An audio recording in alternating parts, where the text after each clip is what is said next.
Hello everyone, if you have your own paranormal experiences you'd like to share, please send them to our channel. Remember, we're not looking for fiction, but real accounts of unexplained events. Stay safe out there, and remember, not all ghosts are scary. Some just need help finding their way home. The estate sale had been picked clean by the time Sarah arrived, but that's exactly how she preferred it. While other antiquers fought over obvious treasures in the morning rush, she found her best pieces in the afternoon, remnants, overlooked gems that revealed their worth only to those who knew where to look. The Blackwood mansion loomed against the October sky, its Victorian gables casting twisted shadows across the overgrown lawn. Sarah had driven 3 hours from the city after seeing the estate listing online. The Blackwood name meant nothing to most people, but Sarah remembered her grandmother's whispered stories about the family that had once owned half the county before vanishing without explanation in 1952. She wandered through rooms stripped bare of their finery, past empty picture frames and dust outlines on faded wallpaper. Most dealers had already departed, leaving only a few stragglers picking through boxes of worthless knickknacks. Sarah was about to leave empty-handed when she noticed the narrow servants' staircase leading to what must have been the attic. The wooden steps groaned under her weight as she climbed into the musty darkness above. Pale afternoon light filtered through a single grimy window, illuminating cobwebs and forgotten furniture draped in white sheets. In the far corner, leaning against a water-stained wall, stood a large oil painting that had somehow escaped the estate sale. Sarah approached it carefully, her flashlight beam dancing across the canvas. It was a formal family portrait, the kind wealthy families commissioned in the early 1900s. The painting depicted 7 figures arranged in the parlor she'd just walked through downstairs, a stern patriarch with steel-gray eyes, his pale wife seated beside him, and 5 children of varying ages positioned around them. But there was something wrong with their faces. At first glance, the portraits seemed normal, masterfully painted with incredible attention to detail. But the longer Sarah stared, the more unsettled she became. The eyes seemed to follow her as she moved, and there was something in their expressions. Hunger? Malevolence? She couldn't quite place it, but every instinct told her to back away. Instead, she found herself stepping closer. The signature in the corner read A. Moreau, 1923. Sarah recognized the name. André Moreau had been a renowned portrait artist whose works now sold for 6 figures at auction. This painting alone could pay off her student loans and then some. She checked the corners for damage and found the canvas in remarkable condition despite decades of neglect. No tears, minimal cracking, just a layer of dust that would clean off easily. The ornate gilt frame showed some wear but nothing that couldn't be restored. Find something interesting up there? Sarah spun around, her heart hammering. A man stood at the top of the stairs, elderly, wearing a rumpled suit that had seen better days. She hadn't heard him climb up. "I'm sorry, I thought the sale was open house," Sarah said, backing away from the painting. The man smiled, but it didn't reach his eyes. "Oh, it is. I'm Harold Finch, the estate administrator. Most people don't bother with the attic." His gaze moved to the portrait behind her. "Ah, you found the family. The Blackwoods?" "Indeed. Cornelius and Margaret, with their children." He moved closer, and Sarah caught a whiff of something unpleasant, like flowers left too long in stagnant water. "That was painted just 1 year before the incident." "What incident?" Harold's expression darkened. "The whole family disappeared one night in November 1952. Never found so much as a trace of them. Some say they fled the country to avoid some scandal. Others believe something more sinister occurred." He paused, studying her face. "You're interested in purchasing it?" Sarah tried to keep her expression neutral despite her excitement. "I might be." "What are you asking?"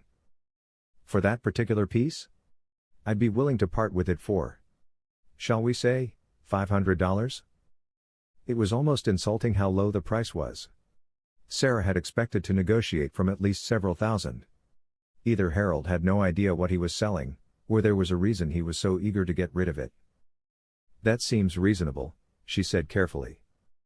"Excellent." Harold produced a worn business card from his pocket.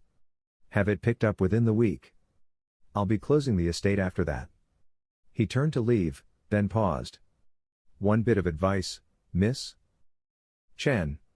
"Sarah Chen." "Miss Chen. That painting has been in this attic for over 70 years. Perhaps there's a reason for that." Without another word, He disappeared down the stairs, his footsteps echoing through the empty house. Sarah stood alone with the portrait, Harold's warning echoing in her mind. But as she looked at the painting again, all she could see was rent money and a down payment on the antique shop she dreamed of opening. She pulled out her phone and called the art transport company she used for large pieces. 3 days later, the Blackwood family portrait hung in Sarah's apartment, dominating the wall above her sofa. She'd spent hours researching André Moreau and found several of his other works that had sold at auction recently, none for less than $80,000. She was sitting on a gold mine. But something was wrong with the painting. It started with small things. Sarah would catch glimpses of movement in her peripheral vision, only to turn and find the portrait unchanged. The room seemed colder near the wall where it hung. Her cat, Duchess, refused to enter the living room at all, spending her time hiding under the bed with her fur standing on end. The dream started on the 4th night. Sarah found herself standing in the Blackwood parlor, but not as it was during the estate sale. This was the room as it had been in 1923, richly furnished, lit by gas lamps, alive with the whispered conversations of a family dinner party. She could hear voices coming from the dining room, the clink of crystal and silver, the soft rustle of silk dresses. But when she tried to move toward the sounds, she found her feet rooted to the floor. She was trapped in the exact position of the observer in the portrait, forced to watch the scene unfold before her. The family entered the parlor one by one, arranging themselves in the precise positions she'd seen in the painting. But their faces were wrong. Where she'd seen subtle malevolence in the painted expressions, now she witnessed something far worse. Their eyes were completely black, and when they smiled, their teeth were too sharp, too many. They turned to look at her in unison. "Welcome to the family," Cornelius said, his voice like grinding stones. Sarah woke screaming. She told herself it was just stress, the excitement of the find, combined with too much coffee and Harold's ominous warning playing on her subconscious.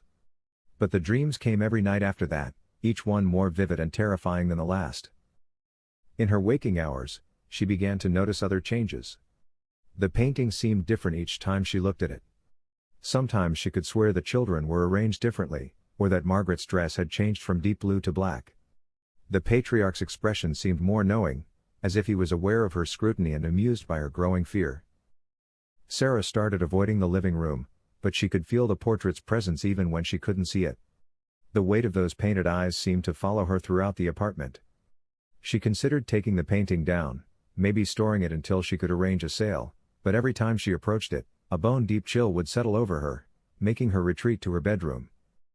On the 7th night, Sarah's dream was different. Instead of watching from the observer's position, she found herself seated in the parlor as the 8th member of the family.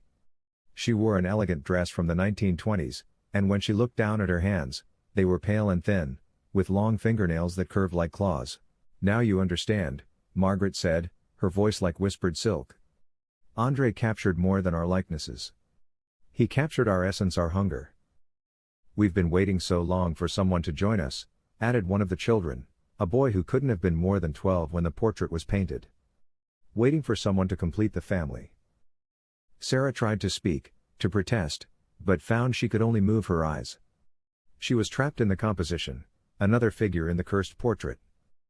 "The Blackwood family didn't disappear in 1952, Cornelius explained, his black eyes gleaming with malicious delight. "They simply found a better way to exist. André thought he was painting our portrait, but we were painting his trap. And now, my dear, you've walked right into it." The other family members began to laugh, a sound like breaking glass that seemed to come from very far away and very close all at once. Sarah woke, but this time she wasn't in her bed. She was standing in her living room, facing the portrait. The painted figures looked back at her with expressions of smug satisfaction. But now she could see what she'd missed before. There was an 8th figure in the painting. Herself. She was there in the portrait, standing behind the family group, wearing the same 1920s dress from her dream. Her painted face wore an expression of absolute terror, her mouth open in a silent scream that would never end. Sarah stumbled backward, her heart pounding so hard she thought it might burst. This was impossible. The painting couldn't have changed. She was hallucinating, having some kind of breakdown from stress and lack of sleep. But when she looked at her reflection in the darkened window, she saw her mistake. It wasn't her image that had been added to the portrait. She had been added to the family. Her skin was growing pale and thin, her fingernails lengthening into claws. When she opened her mouth to scream, she saw her teeth had become sharp and numerous. Her eyes were starting to darken around the edges, the iris fading to black. She understood now why Harold had been so eager to sell the portrait, why it had been hidden in the attic for 70 years. The Blackwood family hadn't disappeared, they had simply found new victims to feed their curse. And now that curse was claiming her. Sarah ran to her phone, but her fingers were too long and awkward to dial. She tried to type, but the words that appeared on the screen weren't the ones she intended. The family is complete. The family is forever. As the transformation accelerated, Sarah felt her consciousness being pulled away from her body and into the portrait. She caught one last glimpse of herself in the window's reflection, no longer human, but something hungry and patient and eternally waiting.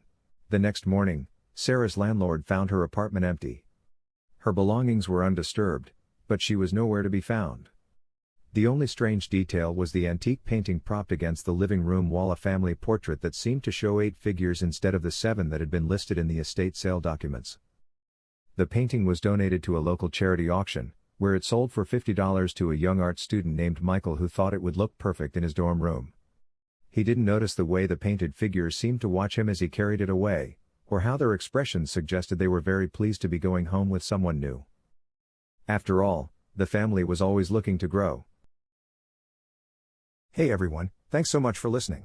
If you enjoyed the video, please hit that like and subscribe button, and then share it with your friends. Your support helps us grow and create even more awesome content. We appreciate you being part of the journey.